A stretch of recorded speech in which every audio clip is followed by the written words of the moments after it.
bil makanil khuruj laisa bil kharij. Bisa saja yang keluar dari lewat lambung tersebut yang terluka, tertusuk itu adalah apa yang akan keluar lewat dubur, namun tetap itu tidak membatalkan wudu. Kenapa? Yang jadi pedoman adalah makanul khuruj dan bukan al kharij. Beda halnya bila ada orang yang mengalami kelainan sehingga dubur dan kubulnya tidak berfungsi, hingga terpaksa dibuatkan saluran lain yang menyalurkan kotoran dari tubuhnya, dibuatkan saluran untuk membuang tinja atau membuang air seni, maka lubang buatan ini memiliki hukum seperti hukumnya dubur dan kubul. Kenapa? Lubang tersebut bersifat permanen, sehingga ia menggantikan peranan kubur dan dubul. Di antara dalil yang menjadi dasar ulama Syafi'iyah mengatakan bahwa al-ibratu bimakanil khuruji la bil kharij adalah dalil-dalil yang berkaitan dengan madhi. Kuntu, seperti hadis Ali, kuntu rajulan madha fastahyaitu an asala Rasulullah sallam limakanati ibnatihi minni. Dulu aku tuh lelaki yang sering mengeluarkan madhi dan aku malu, segan untuk bertanya kepada Rasulullah sallam dikarenakan putrinya adalah istriku sendiri. Maka fa'amartul Miqdad, aku memerintahkan Miqdad bin al-Aswad untuk bertanya kepada Rasulullah sallam, dan Rasulullah memberikan jawaban penjelasan, falyaghsil dzakarahu wal yatawadda, hendaknya ia membasuh kemaluannya dan berwudu selanjutnya. Jelas di sini Rasulullah SAW memerintahkan kita untuk berwudu. Kemudian di antara dalil yang menjadi dasar bahwa al-ibratu bimakanil khuruj laisa bil kharij adalah hadis yang seseorang yang dikeluhkan kepada Rasulullah SAW bahwa ia senantiasa mendapatkan sesuatu, merasakan sesuatu di perutnya ketika dia sedang salat. Maka Rasulullah mengatakan, la yansarifanna minal masjid, jangan sekali-kali ia keluar dari masjid atau membatalkan salatnya hatta yasma'a sautan aw yajida rihan. Ini dalil bahwasanya khurujur rih, keluarnya rih ini membatalkan wudu. Kemudian hadis-hadis yang menjelaskan tentang al-baul banyak sekali, dan di antaranya telah yang kita dengar sebelumnya bahwa Rasulullah ata subatata qaumin, beliau Rasulullah SAW mendatangi tempat sampah sebagian masyarakat Ansar, fabala thumma yatawadda, beliau buang air seni kemudian beliau berwudu, dan masih banyak lagi dalil-dalil yang membatalkan wudu. Taib, ikhwani wa ahibbai, ini poin pertama yang membatalkan wudu. Kembali diulang, yang menjadi pedoman dalam membatalkan wudu ialah al-makan walaysa al-kharij, makanul khuruj dan bukan al-kharij, bukan benda yang keluar. Dengan demikian keluarnya kotoran lewat lubang lain atau lewat mulut atau yang lainnya ini tidak membatalkan wudu. Adapun hadis Thauban yang mengatakan qa'a Rasulullah sallam fatawadda, beliau mengeluarkan qai, muntah, kemudian beliau berwudu, ini tidak dapat dijadikan dalil untuk mengatakan bahwa al-qai, muntah, itu membatalkan wudu. Kenapa demikian? Karena pertama, ini adalah hadithul fi'il, hadithu al-fi'il, hanya sekedar perbuatan Nabi, dan ini tidak bisa dijadikan dasar untuk mengatakan bahwa qai itu membatalkan wudu dan mewajibkan orang yang qai, orang yang mutah itu untuk berwudu. Karena seperti yang telah diulang beberapa kali, al-wujub dan at-tahrim ini haruslah didasari oleh hadithul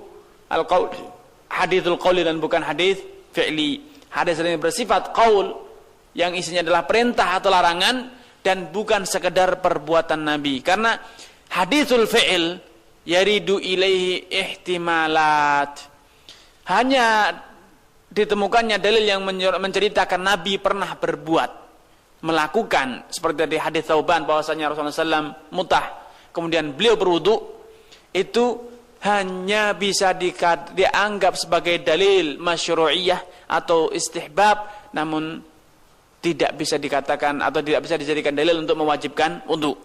Kenapa demikian? Karena bisa jadi ketika Nabi SAW mutah itu beliau dalam keadaan muhdits, dalam keadaan hadas. Dan bisa jadi sebelumnya beliau dalam keadaan belum berwudu. Atau bisa jadi wudu yang beliau lakukan hanya sekedar wujud tajdid, hanya memperbaharui wudu semata dan bukan untuk raf'ul hadas. Dikarenakan adanya ihtimalat yang seperti ini, kemungkinan seperti ini, adanya penafsiran yang berbeda-beda semacam ini menjadi alasan mengapa hadis Thauban Rasulullah SAW mutah kemudian beliau berwudu tidak bisa dijadikan dalil untuk mengatakan bahwa mutah itu membatalkan wudu. Seperti yang dikatakan, ini hanya sekedar hadithul fi'il.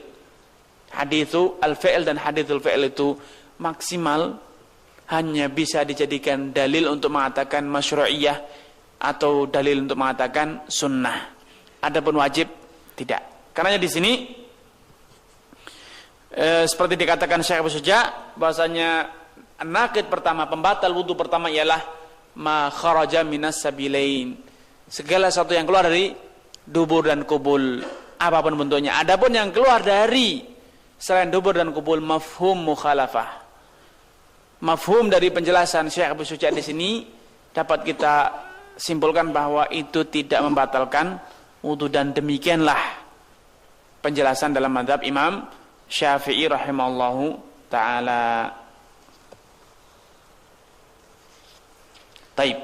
Kemudian poin yang kedua yang dapat membatalkan wudu, wan naumu ala ghairi hay'atil mutamakkin minal ardi maq'aduhu wa zawalul aqli bisukrin aw maradin. Poin kedua yang dapat membatalkan wudu ialah tatkala Anda tidur dalam keadaan tidak duduk bersila, dalam keadaan duduk yang kedua pantat antum dalam keadaan mantap menempel di lantai. Adapun orang yang duduk sambil bersenderan miring ke samping atau miring ke belakang atau miring ke depan, sehingga posisi kedua pantat ini tidak menyumbat lubang dubur, tidak menjadikan lubang dubur tersumbat, bahkan malah menjadikan lubang dubur itu meregang. Ini semuanya dianggap sebagai naqid, membatalkan wudu, apalagi orang yang tidur dengan berbaring, terlentang atau yang serupa. Dan demikian yang dikecualikan, tidur yang dikecualikan oleh Syekh di sini yang tidak membatalkan wudu adalah duduk yang dilakukan dalam keadaan berduduk bersila atau duduk dengan menjulurkan kaki dalam keadaan tegak. Namun kalau sudah miring ke kiri atau miring ke kanan sehingga lubang duburnya menjadi renggang, maka menurut penjelasan Syekh di sini itu membatalkan wudu. Alasannya jelas, dikarenakan kalau orang duduk bersila atau duduk dengan kaki yang terlonsor dalam posisi yang tegak, itu lubang dubur akan menjadi tersumbat rapat sehingga tidak mudah keluar angin.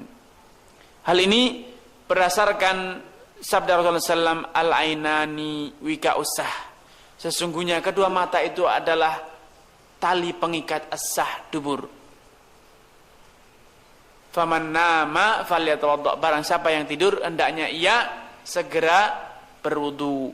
Yang dimaksud dengan pengikat dubur maksudnya bukan pengikat real, ini hanya sekedar kinayah, hanya sekedar kiasan, bahwa biasanya orang yang dalam keadaan tertidur itu dia tidak akan merasakan, ia tidak akan bisa mengontrol duburnya keluar atau tidak, ada angin yang keluar atau tidak, ia tidak akan terasa. Kapan? Di saat dia telah terlelap tidur. Dan biasanya sunnatullah, biasanya orang yang tidur itu mengeluarkan angin. Ini biasanya seperti itu. Nah, hanya saja seperti di sini jika dijelaskan oleh Syekh, bahwasanya orang yang tidur dalam keadaan kedua pantatnya ini mantap menempel di lantai, baik dengan duduk bersilah atau duduk berselonjor yang dalam keadaan tegap ini tidak membatalkan wudu karena berdasarkan kejadian atau perbuatan para sahabat dahulu. Kana sahabatu yantadhiruna shalah hatta takhfiqa ru'usahum thumma yaqumuna wa la yatawadda'un thumma yaqumuna ila shalah wa la yatawadda'un min ghairi an yatawadda'u. Dahulu para sahabat itu tatkala menanti Rasulullah SAW keluar untuk memimpin salat, itu mereka sampai tertidur, sampai mereka kepala mereka terkantuk-kantuk karena tidur. Dan sebagian ada disebutkan hatta yusma'a lahum ghatit, sampai sebagian mereka ini mendengkur, sampai sebagian orang mendengkur ketika dikarenakan pulas tidur. Namun itu mereka ketika dikumandangkan iqamah mereka langsung bangkit dan salat. Kenapa? Karena mereka tidur dalam keadaan duduk dan bukan dalam keadaan berbaring. Hal yang dapat menjadi petunjuk bahwa mereka tidur dalam keadaan duduk ialah riwayat yang mengatakan hatta takhfiqa ru'usahum, sampai kepala mereka terkantuk-kantuk. Kalau orang tidur bersandar, tidak akan kepalanya terkantuk-kantuk. Baik bersandar ke belakang atau ke samping, maka kepalanya tidak akan terkantuk-kantuk. Terlebih-lebih orang yang tidur sambil berbaring, maka tidak ada lagi ceritanya terkantuk-kantuk kepalanya. Nah, adanya riwayat hatta takhfiqa ru'usuhum, sampai mereka terkantuk-kantuk semacam ini isyarat yang dapat kita gunakan sebagai petunjuk bahwa mereka tidur dalam keadaan duduk dan bukan bersandar, apalagi sambil berbaring, tidak. Adanya riwayat ini bukti bahwasanya tidur sambil duduk ini tidak membatalkan wudu. Baik. Kemudian para ulama Syafi'iyah mengatakan alasan atau illah dijadikannya an-naum, tidur itu sebagai naqid, pembatal wudu, adalah dikarenakan tidur itu merupakan madhinnah, posisi kondisi yang rentan keluarnya angin dari dubur. Padahal sejatinya tidur itu sendiri itu bukan hadas. Tidur itu sendiri bukan hadas, namun tidur itu merupakan madhinnah, kondisi yang sering kali terjadi khurujur rih, keluarnya angin, keluarnya kentut. Hal ini sesuai dengan kaidah yang digariskan oleh para fuqaha. Mereka menggariskan satu kaidah fiqhiyah, tunazzalu al-ma'innatu manzilata tunazzalu manzilata madhinnatu manzilatal ma'innah. Madhinnah, kondisi yang sering terjadi suatu hal itu dihukumi seperti hukum hal tersebut. Misalnya sekarang, naum itu adalah kondisi di mana kita sering mengeluarkan angin, walaupun tidur itu bukan angin itu sendiri, bukan hadas. Tidur itu adalah kondisi yang kita sering melakukan hadas, namun tidur itu sendiri bukan hadas. Akan tapi dikarenakan itu merupakan kondisi yang paling sering terjadi hadas, maka dianggap sebagai hadas. Seperti safar. Safar itu bukan masyaqqah, namun safar itu merupakan madhinnatu masyaqqah, kondisi yang paling sering terjadi masyaqqah. Karenanya safar dijadikan alasan hikmah, dijadikan illah dibolehkannya rukhsah al-fitri nahar Ramadan, berbuka puasa di siang Ramadan, dan juga illah, alasan disyariatkannya qasrus salat dan jama', mengqasar salat dan menjamak salat. Itu yang disebut